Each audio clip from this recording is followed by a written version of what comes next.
Bismillahirrahmanirrahim. Assalamualaikum warahmatullahi wabarakatuh.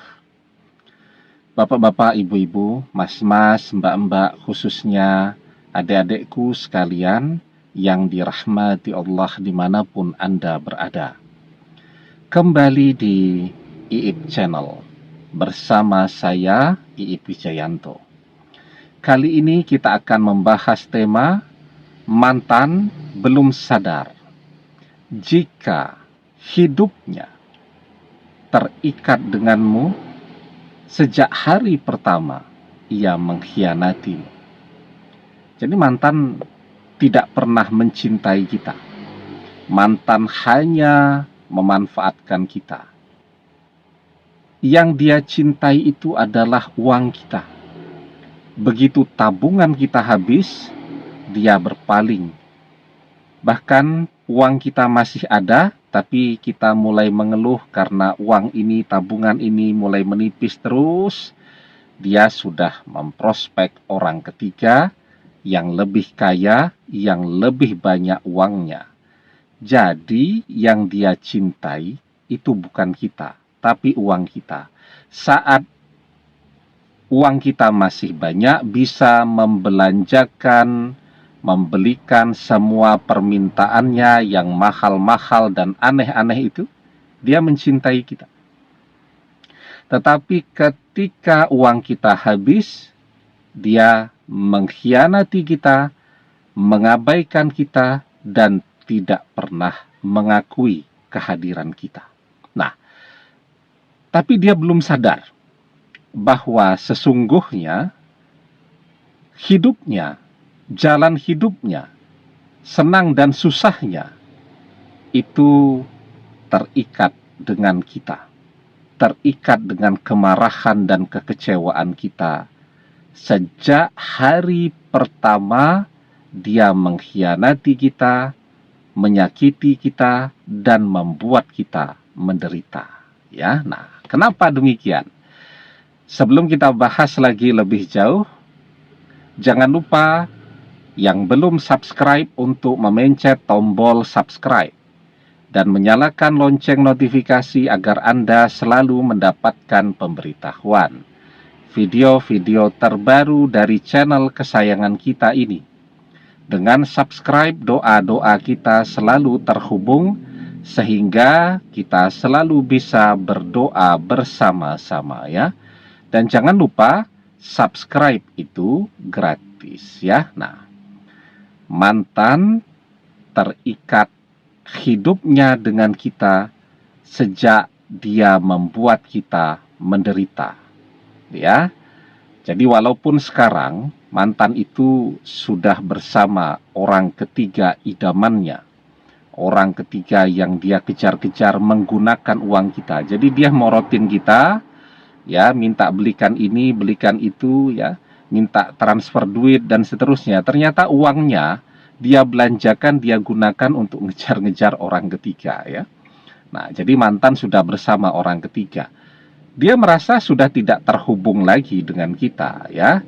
Hidupnya oke-oke saja dan dia merasa bahagia. Itu yang mantan belum sadari, bahwa walaupun dia sekarang sepertinya tidak terhubung dengan kita, tidak pernah ketemu dengan kita lagi, ya, tidak pernah telepon-teleponan dan seterusnya, dia berpikir dia sama sekali sudah lepas dari kita, padahal selamanya dia terikat dengan kita.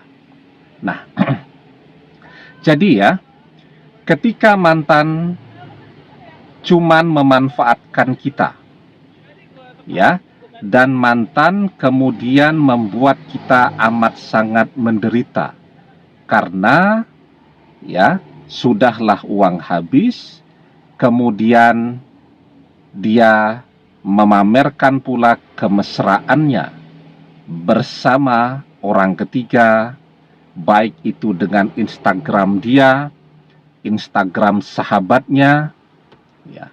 Jadi misal mantan ini punya sahabat, ya, yang punya butik, ya, butik itu buat baju tuh, ya, jago make up dan seterusnya. itu bisnisnya. Nah, itu temannya memotret dia dan pasangan barunya, dan kemudian dipasang di Instagram teman dan sahabatnya. Itu kan sama saja dengan menyakiti kita, ya.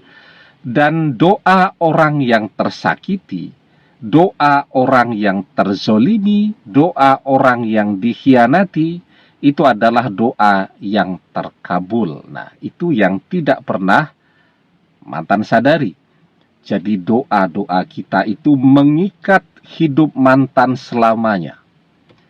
Kalau kita marah, doa-doa kita berisi kekecewaan, berharap agar mantan menderita, maka hidupnya akan menderita. Kita berdoa agar mantan bercerai dengan pasangan barunya, maka dia akan bercerai. Kita berdoa agar mantan bangkrut dan menganggur, maka dia akan bangkrut dan menganggur. Nah, itu yang disebut mantan akan terikat selamanya dengan kita. Apapun yang menjadi doa-doa kita akan kejadian dalam kehidupan mantan. Kenapa? Karena mantan sudah menzolimi kita. Dan doa orang yang terzolimi adalah doa yang mustajab, yang terkabul, yang akan kejadian. Ya, di dalam sebuah hadis kita diajarkan dakwatul mazlumi mustajabah, wa in kana fajiran fafujuruhu ala nafsi. Doa orang yang terzolimi itu terkabul, meski yang berdoa itu orang yang fajir. Orang yang fajir itu adalah orang yang gemar maksiat, tidak pernah beribadah. Tetapi ketika dia terzolimi dan dia berdoa pun doanya terkabul. Ya, kenapa? Karena kefajiran yang ia lakukan, ia tanggung dosanya sendiri di hari kiamat, ya. Tetapi ketika di dunia ini dia terzolimi, doanya terkabul. Itu orang-orang yang fajir. Apalagi kita yang ahli ibadah, tekun ibadah, ahli doa, rajin berdoa, dan mantan tetap tega mengkhianati kita, maka sejak dia menyakiti kita, membuat kita menderita, maka sejak saat itu dia terikat dengan kita walaupun dia jauh. Ya. Nah, karena itu pelajaran dan hikmah yang sangat penting untuk kita semua. Kalau kita ingin hidup kita baik-baik saja, nyaman-nyaman saja, maka jangan pernah kita menyakiti orang lain, mengkhianati orang lain. Kalaupun orang-orang tidak berdoa yang baik untuk kita, mereka tidak pernah mendoakan kita, paling tidak mereka tidak mendoakan keburukan untuk kita. Ya, jadi doa kita sendiri untuk diri kita, ya, akan baik-baik saja. Tetapi kalau mantan, contohnya mantan ya, menyakiti kita, dia berdoa kan untuk kebaikan dia dan pasangannya. Tetapi karena dia sudah menzolimi, maka doa-doa dia akan tertunda. Yang akan didahulukan, yang mustajab adalah doa dari orang-orang yang pernah ia zolimi. Ya, mantan berdoa agar bisa menikah dengan orang ketiga. Ya, doanya ditunda. Yang didahulukan adalah doa kita karena kita ia zolimi. Apa yang menjadi doa kita? Dia berpisah dengan orang ketiga, gagal menikah dengan orang ketiga, maka itu yang akan terjadi dalam kehidupan mantan. Mungkin dia bingung, kok dia merasa sudah rajin berdoa agar bisa lancar menikah dengan orang ketiga yang tercinta ini, orang ketiga idamannya ini, tapi kok gagal menikah? Karena dia terikat dengan doa-doa kita yang tidak menginginkan dia menikah dengan orang ketiga itu. Begitu juga kalau dia sudah menikah, dia merasa kok baik-baik saja, dia berusaha sebaik mungkin, kok malah bercerai dengan orang ketiga, dengan pasangan barunya. Padahal dia berusaha yang terbaik agar jangan sampai berpisah, jangan sampai bercerai dengan orang ketiga. Dia berusaha yang terbaik, tapi orang ketiga yang mengkhianati dia. Dia tidak menyadari bahwa di balik kehidupan dia dia terikat dengan doa-doa kita, ya. Jadi mantan terikat hidupnya dengan kita. Sejak hari pertama dia membuat kita menderita. Demikian, semoga bermanfaat. Wallahu a'lam bissawab, billahi taufik wal hidayah. Assalamualaikum warahmatullahi wabarakatuh.